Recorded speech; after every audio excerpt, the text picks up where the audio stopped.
Meteorologist Bill Steffen, thanks for coming here for a dose of weather. What a great weather pattern we are in. You know, we've had 4 mostly sunny days in a row, and it's going to be partly to mostly sunny here, not only today, but right on through Friday. So after a rather cloudy winter, actually a little cloudier than average, we're getting paid back right now with some beautiful sunshiny weather. It was great past several days. I have seen robin birds out there. They are back, and the few that stay here in the wintertime coming out of the woods again. And with the ground kind of softening up a little bit here, they can pop around and find a worm or two out there to eat. Here's a look at a satellite picture from earlier today. We had a few high clouds passing overhead, but really not much going on. You can see that bright white around the edge of the of Lake Michigan. Again, there's still some ice out there, and you can see the snow on the ground, that white color from Cadillac off to the north. There's snow on the ground at Traverse City. In fact, up in the UP, one spot south of Munising still has 40 inches of snow on the ground. Let's take a look at the moon, about a 97% full moon here overnight, and as we head toward the lunar eclipse here, we'll see 100% full moon here Thursday night into early on Friday, but looking pretty good out there. And Venus, of course, a very bright star during the evening. That will be getting closer and closer to the sun here over the next couple of weeks or so. Well, let's take a look at snow cover here. That's where there's snow on the ground, and it's kind of interesting, the contrast that you see here. You've got some pretty heavy snow cover lingering along the Lake Superior shoreline on the east and the south sides of the lake especially. And also up in northwest lower Michigan, there's still about 7-8 inches on the ground around Mansalona, Kalkaska, the area around and south of Gaylord, too, with a good amount of snow on the ground. Here's a look at some weather notes for you. We've had no measurable snow since February the 19th. That's almost 3 weeks now. We're going to go without seeing any significant snow here. And the high temperature of Grand Rapids was 55 degrees here on Tuesday, and that occurred at 3:09 in the morning. It's very seldom you see a high temperature for the day occurring at 3:09, but that was out ahead of a cold front. Warm air kept advecting in or coming into the area from the southwest, and the temperature actually went up during the evening, and then it went down as the cold front came on through and our winds turned to the north. At noon, 20-degree temperature spread across my viewing area here with 57 degrees at Coldwater, Hillsdale, and Three Rivers, I believe, were also 57, and it was 37 at Ludington. So when you're picking out your high temperature for the day, I'm doing these forecasts. I'm like, oh, what are we going to pick out here? We went with 50, saying that's about what the temperature would be like during the afternoon in Grand Rapids, and that turned out to be pretty exactly true here. Sunrise time now at 7:59, so each and every day we're getting a little bit more in the way of sunshine. Sunset now at 7:45. Well, it's time to thank our sponsors here, starting with Complete Care Concierge. And we appreciate our sponsors so much.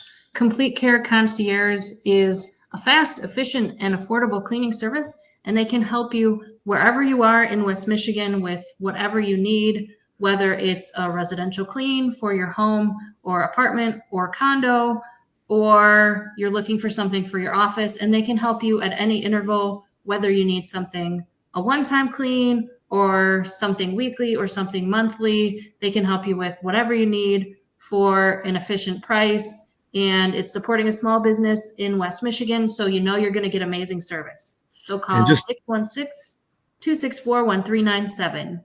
Just like meteorologists, they work on weekends too, which is kind of neat. You know, they do whenever and wherever you need them.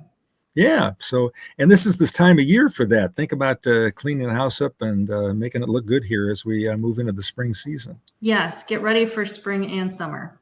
Mm-hmm. Okay. So 616-264-1397. And we're so thankful to Complete Care Concierge for being our sponsor. And let's take a moment to thank our sponsor, Ace Handyman Services of Grand Rapids. When your home needs help, you might not know where to start. Why not ask Ace? We're always here to help with Ace Handyman Services. Our talented craftsmen handle everything from drywall and carpentry to doors and kitchens.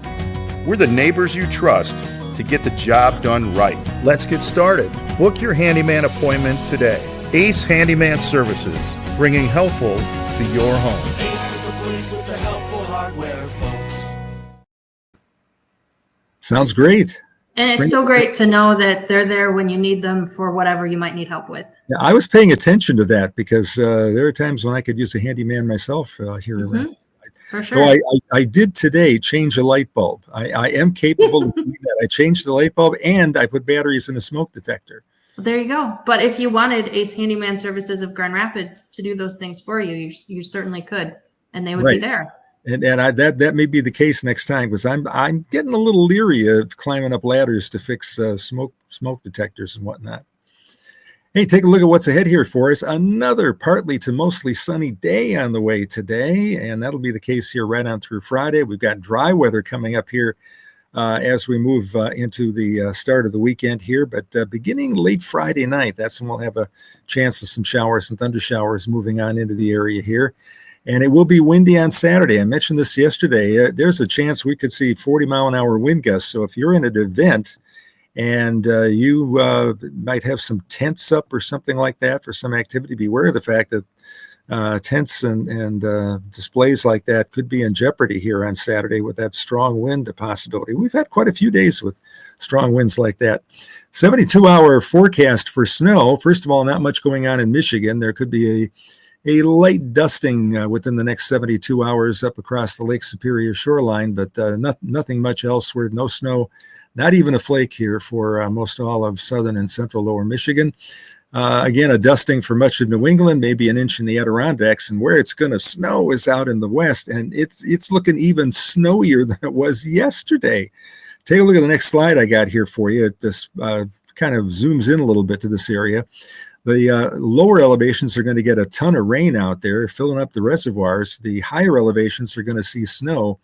And take a look at what it says there. Total snow accumulations of 1 to 3 feet, not inches, but feet, with up to 4 feet of snow over the peaks.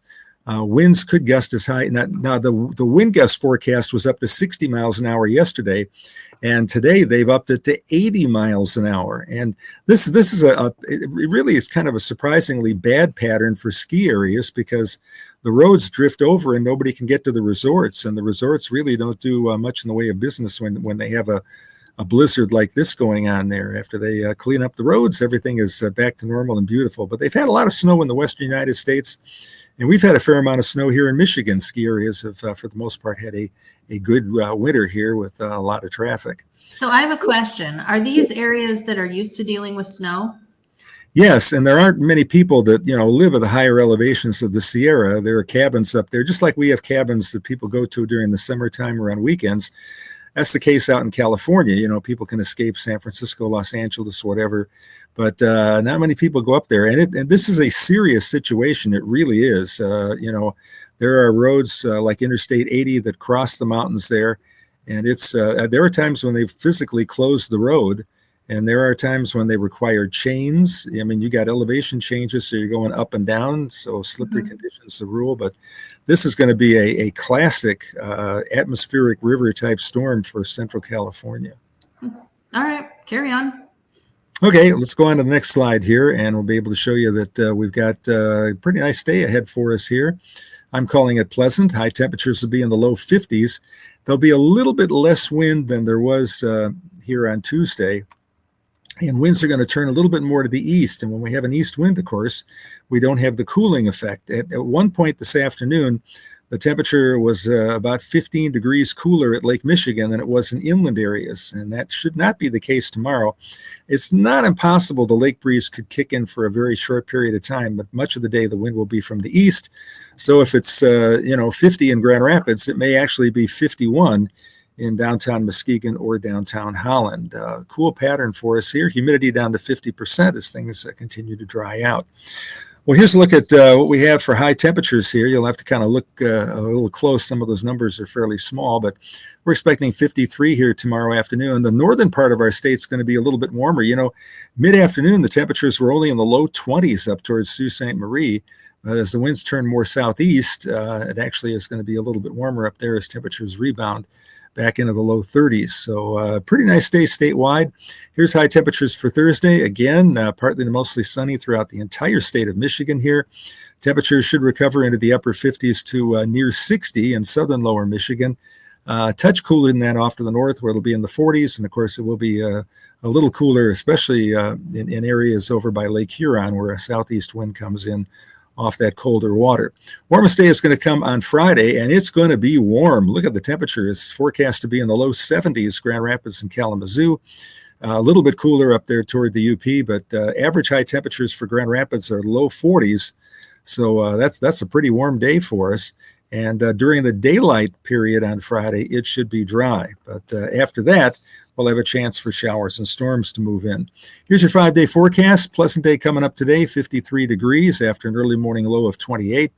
We'll be close to 60 on Thursday, close to 70 here on Friday. Clouds will be increasing a bit during the afternoon, so it may not be quite as sunny Friday afternoon as it will be on Thursday. And then we have that friendly lightning bolt with some showers. Can't guarantee lightning, but certainly a possibility for a first decent thunderstorm of the year here Friday night as the cold front comes on through. Behind it, it gets real windy on Saturday. Temperatures start out upper 50s and probably fall into the low 40s here during the afternoon. And we may be cold enough for a few snowflakes here during the day on Sunday. Nothing of consequence here, but it will be another breezy and chilly day with temperatures at best only in the low to mid 40s here during the afternoon. Long-range outlooks, as temperatures are a little bit warmer than average. That's been the pattern here this month after we were cooler than average in January and February. But you can see again, warmer than average in the east and cooler than average in the west. And that's been, like I said, the trend here throughout much of March. A little bit on severe weather.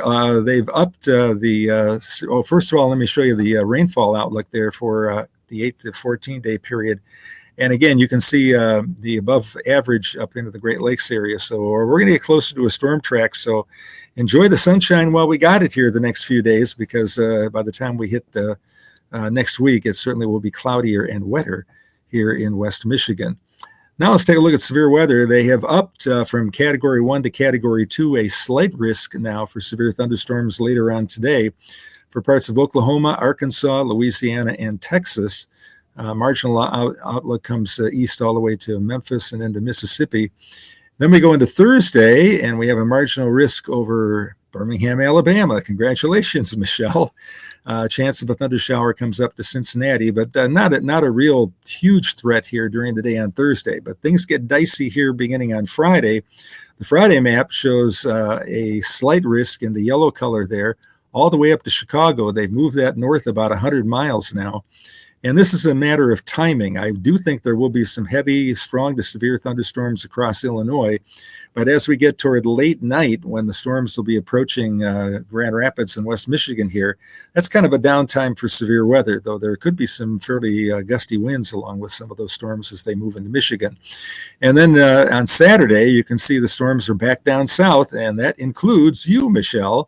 And that orange is an enhanced outlook for severe weather, with the main threat being damaging winds, but an isolated tornado possible. And of course, anybody that lives in the South like you should have a tornado plan in place, and the kids will know where to go to be safe during a storm situation. The prime area or the prime time for severe weather in Alabama, for instance, is late winter like this into spring. There's more severe weather during the last couple weeks of last couple weeks of March in Birmingham than there is in August. So it's kind of interesting how severe weather kind of moves north. But it could be pretty good severe weather days here Friday and Saturday. Everybody's talking about it already. Mm-hmm. It was all the chatter at the gym tonight, this Saturday storm. Yeah, this is the time of the year, and the southern United States, Mississippi, Alabama, Georgia, can get severe weather at night. So you have your NOAA weather radio or some means to wake you up if there's any warning.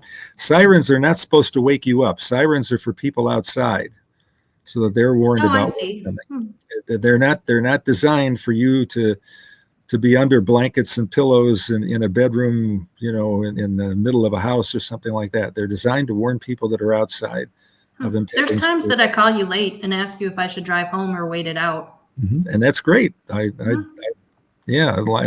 If I have time to deal with individual people, I'm more than happy to do that. But the problem is when you get into severe weather, you're doing TV, you're doing radio, and I don't have time to do a one-on-one with Bob, who wants to know if it's going to quit raining at 4 o'clock for his golf game or something like that. Well, I expect my one-on-one. You've earned it. Yes, thank you. Okay, so awesome stuff. John Ball Zoo is about to open for the season on That March is on my 21. bucket list for this year. I have not been to the Grand Rapids Zoo in a long time. I went to Binder Park last year, and that's I believe, the third time I've been to Binder Park. It's a great zoo. John Ball Park is a great zoo, and if you have not been there in a while, there is so much new stuff there. You should really take a day and go there and enjoy it, and take the kids, the grandkids, and enjoy the day. That's the thing about the zoo. Whether you're young or old, it's good for all ages. Mm-hmm. Ooh, and right away, we've got special events. Lantern Fest is on, and that runs from April 9 to June 15. And how beautiful are those? Oh, that is awesome. That really is. I have not seen that, but I have had numerous people come up to me and say, you really ought to go down there and do the weather some night or something. I don't know if we could do that. Should. I don't know how you would do the weather down there with our technology, but we could work on it. I never thought we would be able to go live from anywhere on Earth like we are doing today. I mean, who was it? Prince Charles that went to Antarctica to the South Pole and did a live feed from down there. Really? Yeah. You just don't want to wander around outside because that's a very cold place. I think the average temperature at the South Pole is something like 55 below zero. There's another pretty picture. No, thanks. Yeah, so it runs Wednesdays through Sundays, closed a couple days for special events, so just check their website first. Prices vary a little depending on where you go, and there's membership discounts, so definitely something very cool to go check out. Yeah, that sounds great. And also they're having a hiring event coming up soon, so if you're retired, check that out. When I'm retired, I'm definitely going to have a job, which makes me not retired. But that would be fun. Mm-hmm. I think that would be great, helping to take care of the animals down there. Yeah, greet customers, give directions, troubleshoot problems, that kind of thing. Mm-hmm. Okay, so big news today for everyone that travels. Southwest is entering the fray of charging for baggage fees. Wow. So the 4 big airlines, can you name them, Dad? I think if I can read them. Well, the answer's on the board. Delta, American, United. I would have come up with that. And Southwest is number 4. Those 4 airlines control 70% of the market share for aviation in the United States, although some of the minor carriers are not so minor. But anyways, what set Southwest apart this whole time was that they didn't charge for bags for any ticket. Mm-hmm. And now they've made the big gamble of jumping into the fray. So we'll see how this goes. They're going to start baggage fees. So bags are still going to be free for some business select A-list preferred frequent flyers and credit card holders. So not everyone, not every ticket, but they're going to start charging for bags. Right. That would be interesting to see how if they lose a % market share, because I know a lot of people opt for the discount airlines rather than the big 3. Mm-hmm. It will be interesting to see how this goes. Well, big 4, Southwest. It's hard to argue that it's not the big 4 now. Mm-hmm. Well, American is, of course, right up there. And, American is American based technically out of Dallas? Yes. Okay. And United is Chicago? Yes. And I know Delta is Atlanta and Cincinnati. Mm-hmm. Okay. Yeah, they've all got their hubs in different places. Mm-hmm. Mm-hmm. But again, air travel is extremely safe, and plan well in advance. Make sure your passport is in order and all of that, and have yourself a nice vacation. So I just checked their stock prices, what happened with this news, and they spiked a little bit and then leveled off. And I just checked again, and I would still call them leveled off. So not a significant change. All right. So random things that I think about in the day that end up a part of this show. Dad, do you remember Deer Park Funland? I do remember a whole show Deer Park about it. Funland. Yes, indeed. That was an amazing place to be in Muskegon County, close to Muskegon, just northeast of there. And that, of course, became Michigan's adventure. And the highlight used to be the deer. It used to be for little kids, and they had some little kid rides and whatnot. And then as it became Deer Park, or as it became Michigan's adventure, they got into the roller coasters and what year? And for years and years, Channel 13 would have their station picnics there. That's right. We had a great time there. Mm-hmm. I had fun in the water park there too. I love the water slides, not the ones that you're going 90 miles an hour and you're in the fear of your life. But where you ride the inner tube down there? Yeah. All right. So what year was the big change? What year did Deer Park Funland become Michigan Adventure? That's a good question. This was in my era, if that helps. Yeah, I was gonna guess. Yeah, but you were young. This had to have been, let's see. But I do remember it. 1986, I'll guess. Very close. 1988. Ooh. That was the year of the big drought, and we had so many hot days that summer. So they had a great year to start out in with 88. And then they opened a water park. What year did that happen? No, let's see. I'll guess 2000. 1990. Right away. Yep, they were on it. Okay. It got bigger over the years. Yeah. And then, of course, we said goodbye to Pleasure Island. Oh, I remember talking to the owner of that, and he was absolutely amazed that he got the Beach Boys to do their TV ad. Yeah, pretty awesome. Yeah. And actually write a song and sing it. And he said they weren't expensive at all. I was just amazed at that. But yeah, that was another great place. That was on Pontaluna Road to the west of Fruitport. And they had. I liked that place because it was lake water. Like you felt like you had had a Michigan day on the lake after you were there. Yeah. And there was a place where you could sit in the tube, and the tube would, wind around and push you along, and you landed in a pool of water and cooled off. Mm-hmm. And of course they had, I think didn't they have a black hole or something like that? They had a miniature golf. Remember playing miniature golf there? Yes, I was not game for the black hole. That was a little intimidating. I was pretty little. They told me about a guy that was 87 that went down. Maybe I'm wrong on 87, but a really old guy that went down and had a ball. Yeah. So what year did they close? Give me a couple more years. Tragically. What year did they close? 2005. 1997 already. I know. It doesn't feel like it's been that long. We all have such good memories. And that's by what is it, Little Black Lake? I read online it's a subdivision now. It's a subdivision now, yeah. Mm-hmm. Wow. Yeah, but many a happy day there. Mm-hmm. So who do you remember in the Olympics?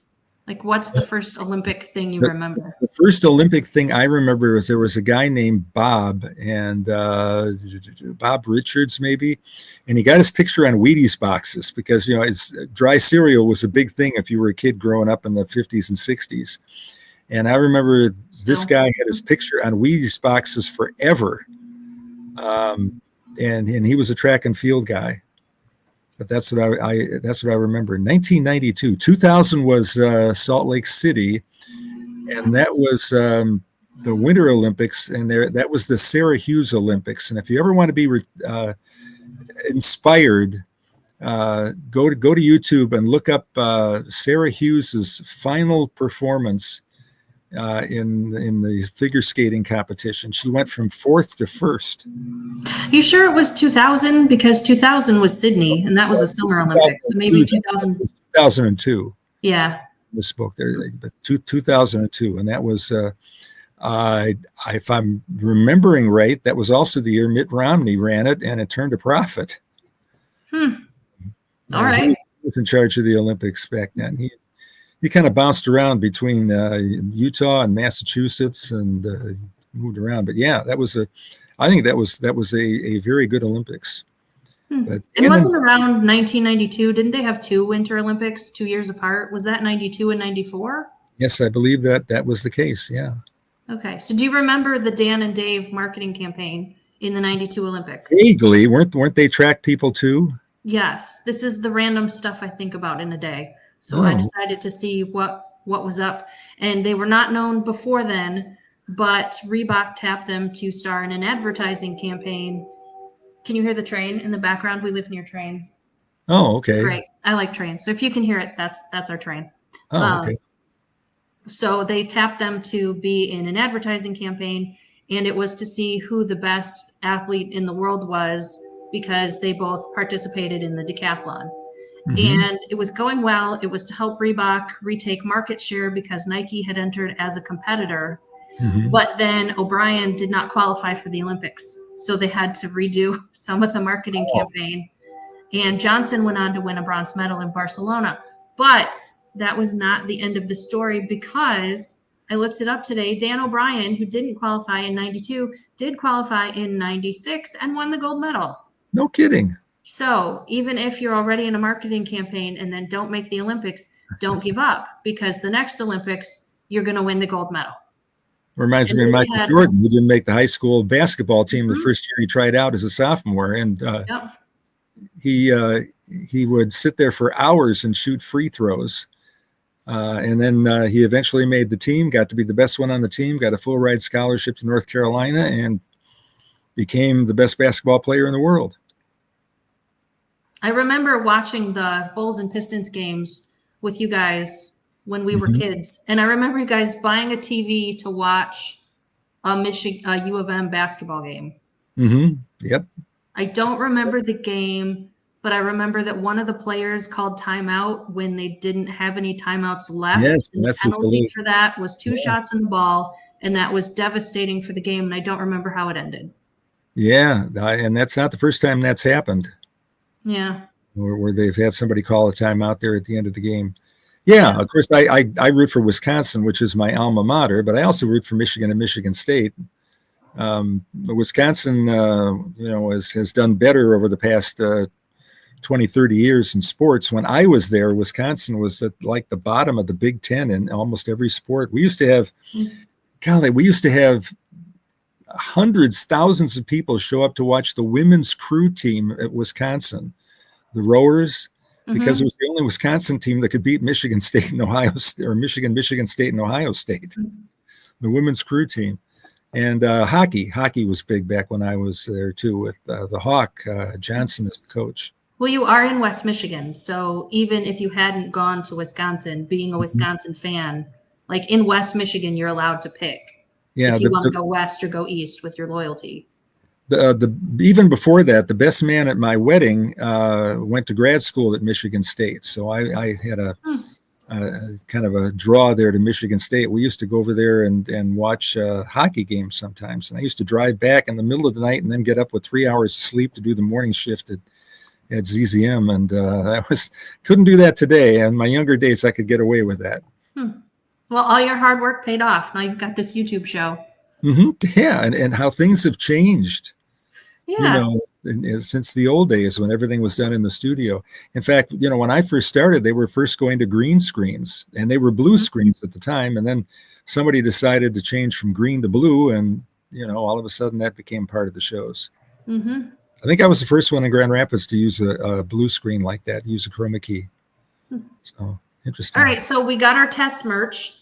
This is my shirt. It's Cooler by the Lake. I like the shirt, and you got your shirt too, right?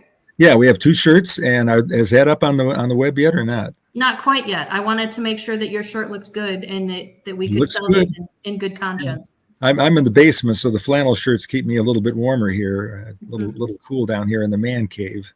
All right, so we'll get the merch store. We'll get our act together on that, and then the lunar eclipse coming up Thursday night, Friday morning. Thursday night, Friday morning. It peaks at around 3 a.m., so you might want to have to set the alarm if you want to look at it. The moon will you'll just be looking at the moon.